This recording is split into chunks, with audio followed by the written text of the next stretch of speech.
adalarından biri Koh Samui.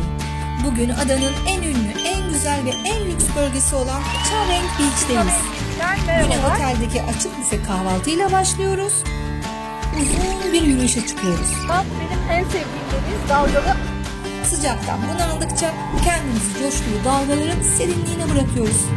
Ve günümüzü lezzet dolu Tay yemekleriyle ve rengarenk gece pazarını keşfederek tamamlıyoruz. Hazırsanız başlayalım. Bugün Cha-Reng Beach'teki yeni otelime geldim. Burası 4 yıldızlı, denize sıfır, butik bir beach resort. Reklama girmemesi için adını veremiyorum. Önümüzdeki birkaç gün buradayım. Birlikte tatil için planlar yaptığımız ama ne yazık ki son anda gelemeyen canım arkadaşıma da buradan kucak dolusu sevgilerimi ve teşekkürlerimi yolluyorum. Bir dahaki sefere birlikte olsun diyorum. İnanılmaz sıcak bir günde Bang Rak Beach'ten buraya otelin taksi servisiyle geldim. Mesafe 9 kilometre gibi, yaklaşık 23 dakika sürüyor ve bunun için 400 baht ödedim. Otele girişte son derece kibar ve iyi İngilizce konuşan resepsiyon görevlilerince karşılandım. Adımı bile biliyorlardı. Hemen serinletici havlu ve rahatlatıcı etkisi olan soğuk limonata çayı sundular. Otelin lobisi açık havada ve harika yeşilliklere bakıyor. Biraz serinleyip kendime geldim. Şimdi odama geçiyorum.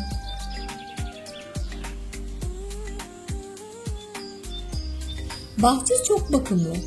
2 katlı otel bitkilerin içine gömülmüş ve hiç bina görme hissi yok. Peyzaj yer yer heykellerle de zenginleştirilmiş.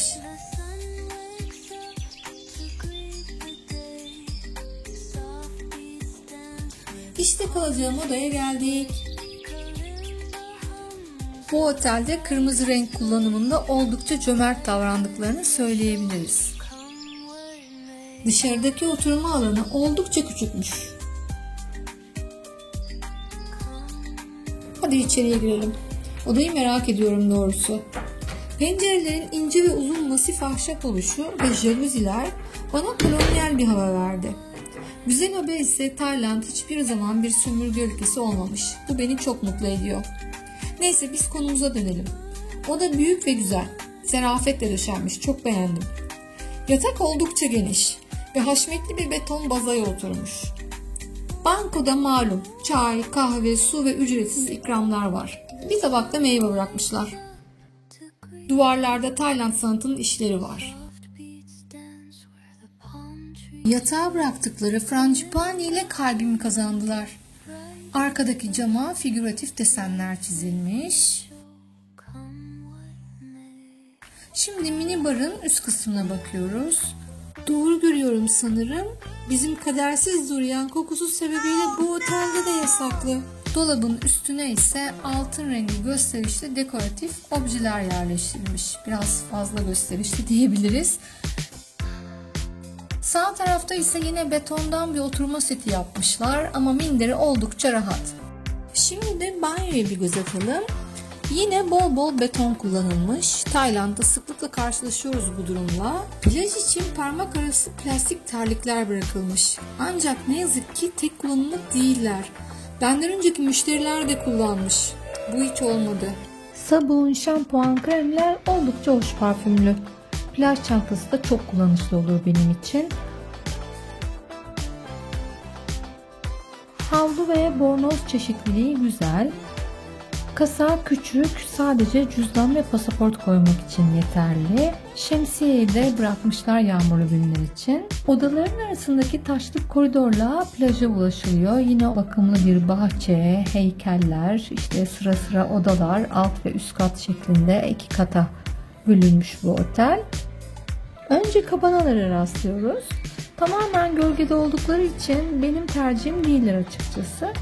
Yine de etraflarındaki minik havuzlardaki bitkiler ve balıklar çok hoşlar. İnsanlardan ayrı takılayım, gölgede uyuklayayım diye düşünenler için ideal diyebilirim.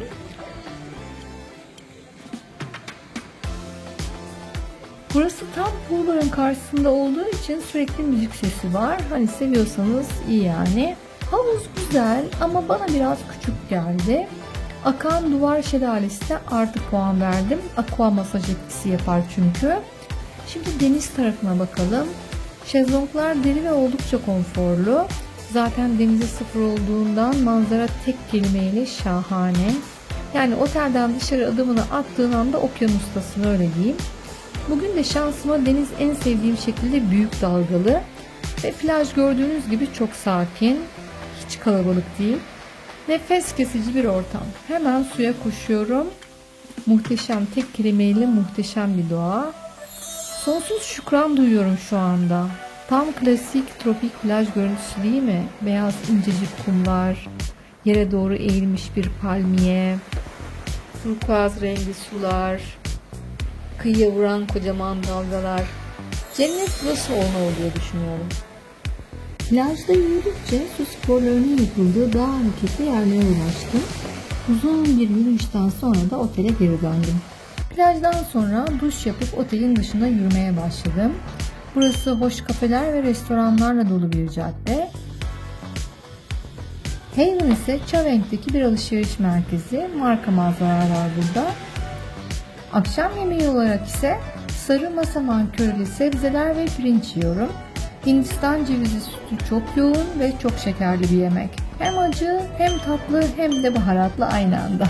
Good morning. İlk sabah kahvaltısında tabağımı sağlıklı yiyeceklerle doldurdum. Kahvaltı, açık büfe ve çeşitliliği benim için fazlasıyla yeterli. Bizdeki 5 yıldızlı otel açık büfeleriyle kıyaslamak doğru olmaz.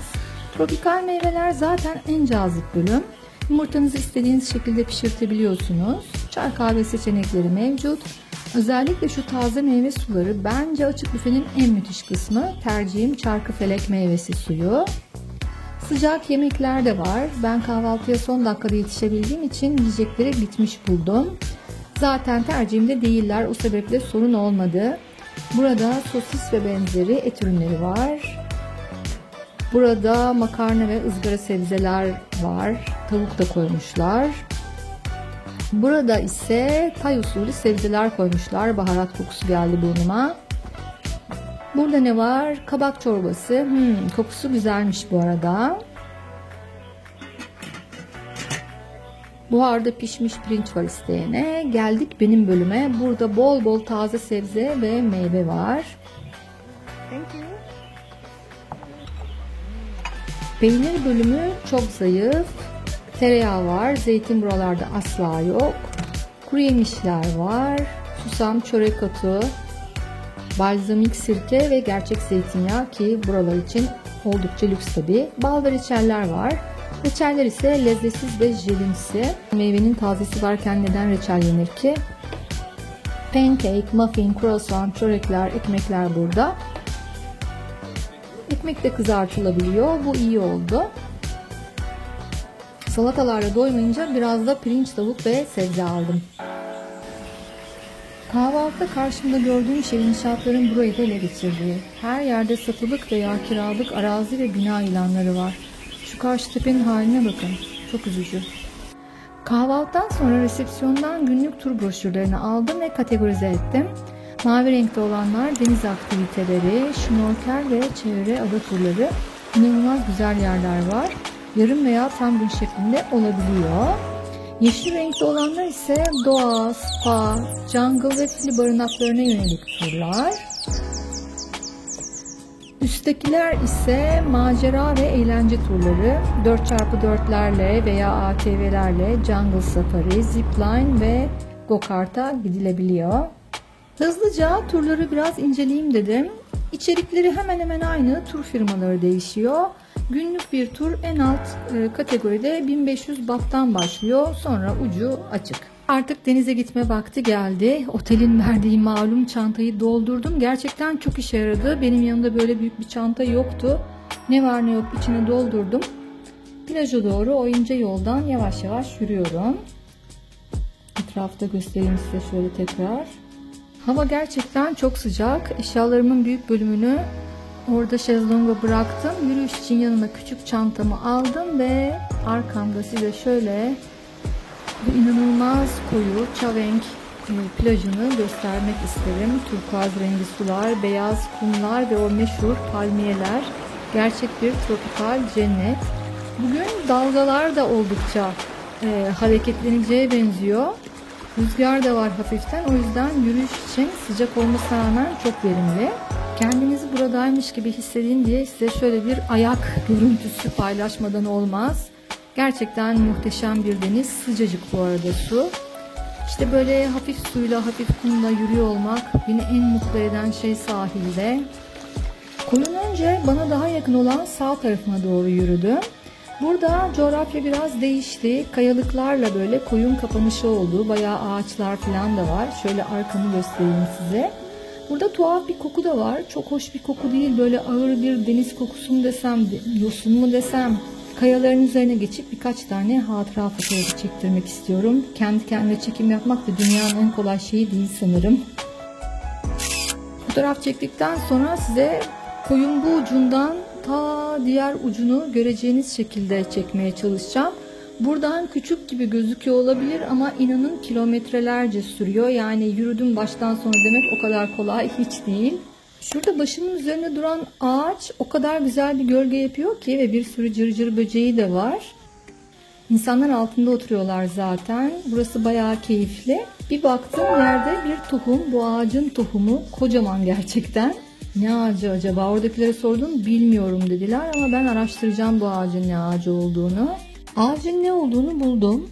Tropikal badem veya Hint bademi olarak da bilinen Terminalia catawba'ymış. Sahili boyunca gölge sağlamak için sıkça dikiliyormuş ve badem benzeri meyveleri ise yenilebiliyormuş. Bazı bölgelerde yaprakları ise tıbbi amaçlarla kullanılıyormuş. Yani ağaç bu. Bunlar da midye toplayan teyzeler çorba yapıyorlarmış bu midyeleri. Bütün gün suyun içinde oturup kumun içinden minik kum midyeleri topluyorlar.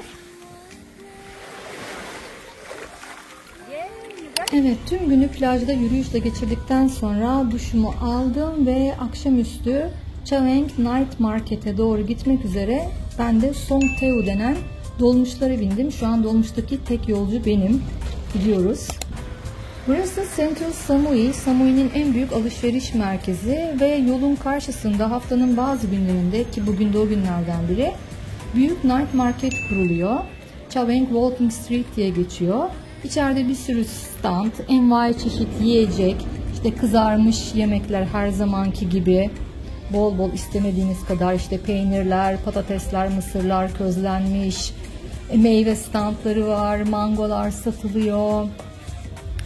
Malum etler, ızgaralar, mangallar hep önceden yarı pişirilmiş oluyor. O anda yeniden ya kızartıyor ya biraz ısıtıp veriyorlar size.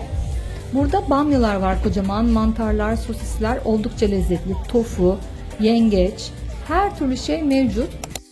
Tayland'dan en çok neyi özleyeceksin deseler hiçbir şey değilse bile kendim seçip oluşturduğum tabakta tanesi 10 liradan sushi yemeği özleyeceğim derim ya. Yani diyorum mesela kendime sushi tabağı yaptım 50 baht, 55 TL. Pazarın yeme içme bölümünden sonra çıkış kısmında da eğlencelik kısım var. Aynı bizdeki panayır ortamları gibi işte oyuncak almak için bir şeyleri ateş etmek, işte hoplamak, zıplamak, acayip ürünler, çocuklar çok mutlu, çılgın gürültülü, müzik bir yandan bangır bangır. Herkes mutlu, huzurlu. Göl manzarası oldukça güzel. Bu göl o kadar düzgün bir göl ki ben gerçek bir göl olduğuna şüphe duyuyorum açıkçası. Cadde ve şimdi sizlere Tayland'ın gerçekliğini yansıtan bir durum gösteriyorum ve sizleri selamlıyorum. Benden bugünlük bu kadar. Sizlerle Chaweng Beach'te geçirdiğim bir tam günü paylaşmaya çalıştım. Videodaki tek eksik yoga yaptığım zamandı. Dilerim hoşunuza gitmiştir. Bir sonraki Tayland günlüğümle buluşuncaya dek hoşça kalın ve kendinize çok iyi bakın diyorum.